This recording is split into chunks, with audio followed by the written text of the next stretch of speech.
In The Witcher 3, you play as the legendary witcher Geralt of Rivia. In the world of The Witcher, there's lots of different factions, races, and also minorities. And together with a huge and diverse landscape, it creates this vibrant open-world experience.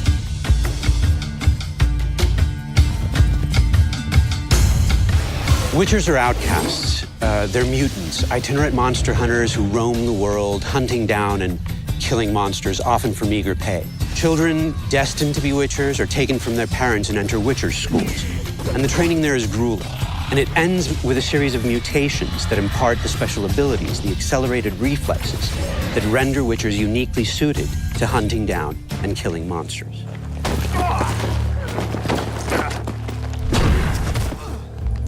Geralt has never been just a monster slayer.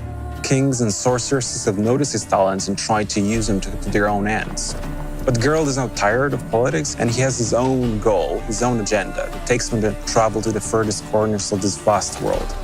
At the same time, Geralt works as a witcher. Tough hunt. Tougher than yours, that's certain.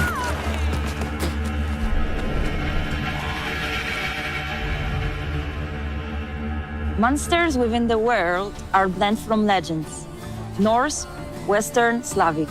However, Slavic lore seems to be the most overriding. It's from Slavic lore that we drew the notion monsters are the equal participants of the ecosystem and not always pose a threat. Creatures are very much part of the landscape, just as humans and the other races, elves, dwarfs, and whatnot are.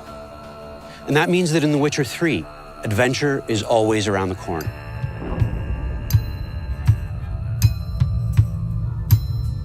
Well, the world of The Witcher 3 is actually 35 times bigger than the one presented in The Witcher 2. And has a huge diversity of different areas. You have the swampy, murky place of no man's land, where there's a danger around every corner, to the harsh climate of the Skellige Islands, where there's strong and proud people living there. And also you have the metropolitan of the north, called Novigrad.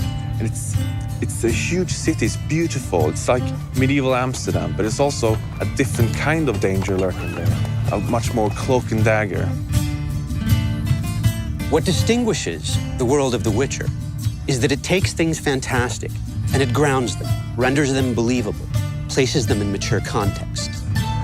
The Witcher universe is a grim place, but even Geralt needs a break from killing ghouls and graveyors, be it to grab pints and exchange jokes with his friends, or to follow one of his love interests. And it's these lighter moments, many and varied, that render Geralt's life believable, immersive, and constitute a break from what would otherwise be all-pervading doom and gloom. One of the most fearsome enemies you'll face is the Wild Hunt, a cavalcade of ghastly specters which rides down from the night sky, bringing war and destruction.